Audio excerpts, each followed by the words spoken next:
الحمد لله رب العالمين.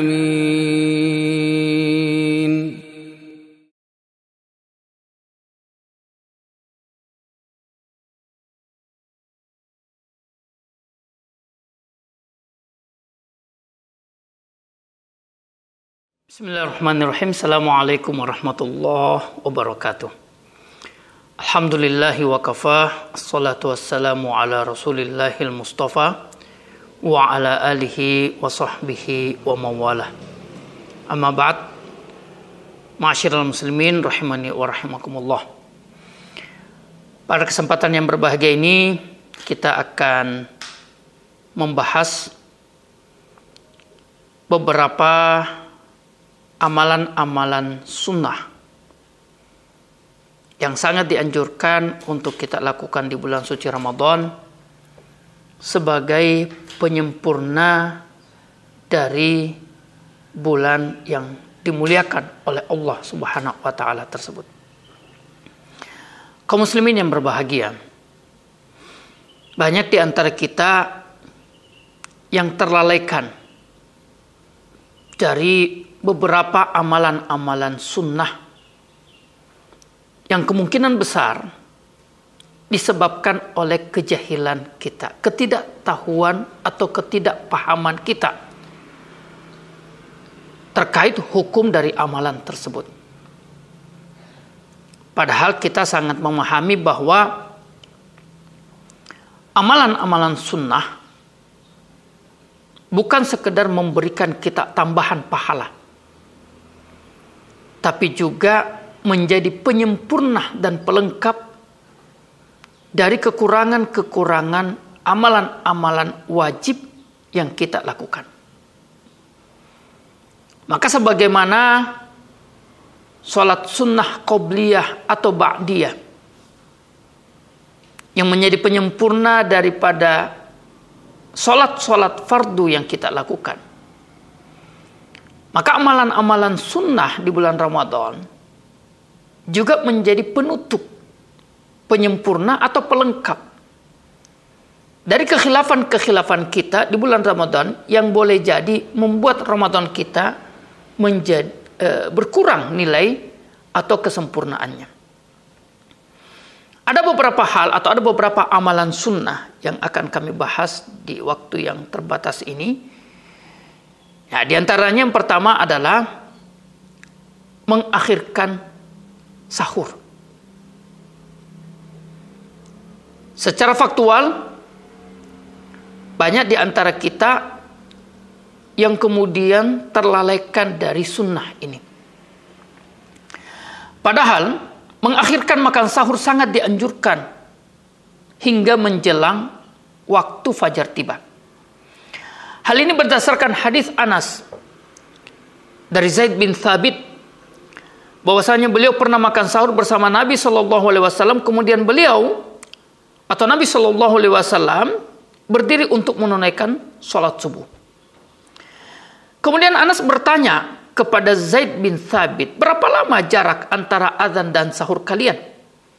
Ini pertanda bahwa Anas tidak ada atau tidak hadir pada saat itu ketika Zaid bin Thabit menemani Rasulullah makan sahur.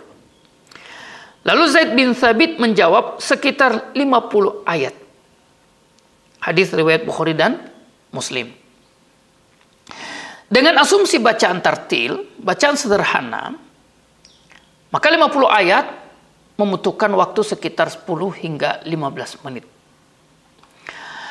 Al-Imam An-Nawawi rahimahullah ta'ala dalam syarah Sahih Muslim menyatakan bahwa hadis ini menunjukkan sunnahnya mengakhirkan makan sahur hingga mendekati waktu subuh. Al-Imam Ibnu Abi Jamrah mengurai faedah dari ta'khirus sahur atau mengakhirkan sahur ini bahwa makan sahur di tengah malam itu akan terasa memberatkan karena beberapa faktor. Yang pertama, sahur di tengah malam membuat kita melawan ngantuk. Yang kedua, sahur di tengah malam memaksa kita untuk begadang karena takut untuk ketinggalan. Dan yang ketiga, sahur di tengah malam, lalu kemudian kita suka tidur setelah sahur, bisa mengancam daripada sholat subuh kita di awal waktu. Maka ini salah satu amalan sunnah di bulan Ramadan yang harus kita perhatikan. Yang kedua, membaca Al-Quran setelah makan sahur. Berdasarkan hadis Anas di atas tadi. Hal ini menunjukkan bahwa amalan yang terbaik setelah makan sahur sambil menanti subuh tiba adalah tartilul Quran. Membaca Al-Quran. Secara khusus, ini dianjurkan di bulan suci Ramadan. Amalan ketiga adalah berdoa sebelum berbuka. Terkadang menjadi pertanyaan atau muncul pertanyaan, apakah waktu yang mustajabah di saat berbuka adalah sebelum berbuka puasa atau setelah berbuka puasa? Syekh Muhammad bin Shalih Al-Utsaimin menjelaskan bahwa hukum dasarnya waktu mustajab adalah sebelum berbuka puasa atau menjelang berbuka.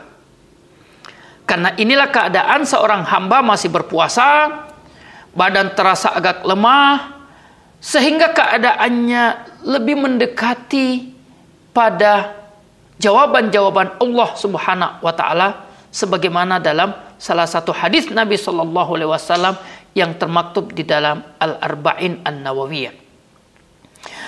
Akan tetapi ada hadis yang menjelaskan bahwa membaca doa atau ada doa yang disunahkan untuk kita baca setelah berbuka. Sehingga bisa saja doa tersebut adalah setelah berbuka. Maka beliau berkata, doa yang mustajab adalah sebelum atau menjelang berbuka, yaitu ketika matahari akan terbenam. Karena pada saat itu terkumpul sebab-sebab mustajabnya doa, berupa hati yang tunduk, perasaan rendah di hadapan Tuhan karena sedang berpuasa. Semua ini atau semua sebab ini adalah unsur-unsur terkabulnya doa.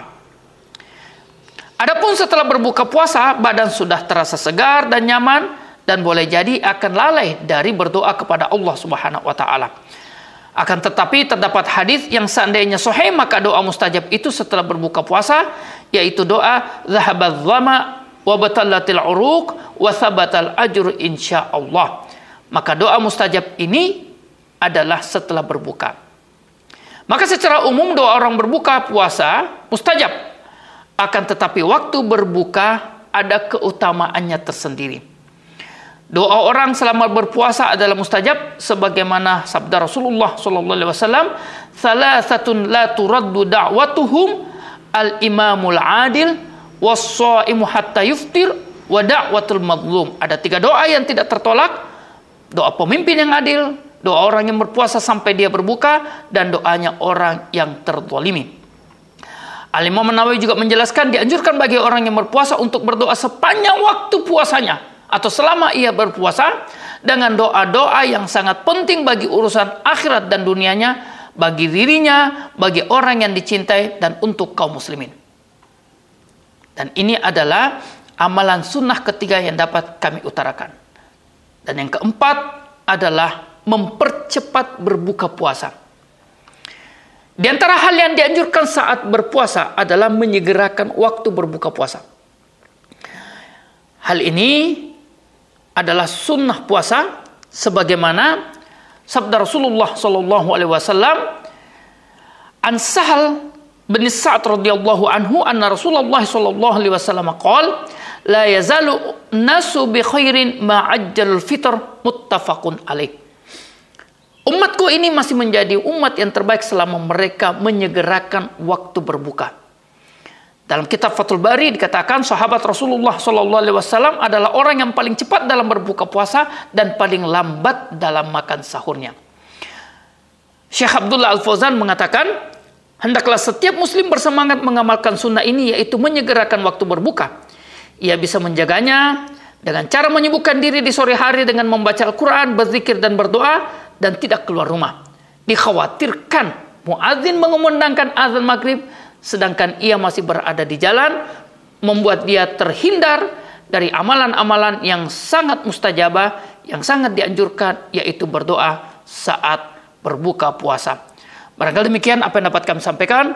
Wallahu ta'ala alam. Mudah-mudahan Allah Subhanahu wa taala memberikan kita kekuatan untuk bisa menyempurnakan Ramadan kita dengan amalan-amalan sunnah tersebut.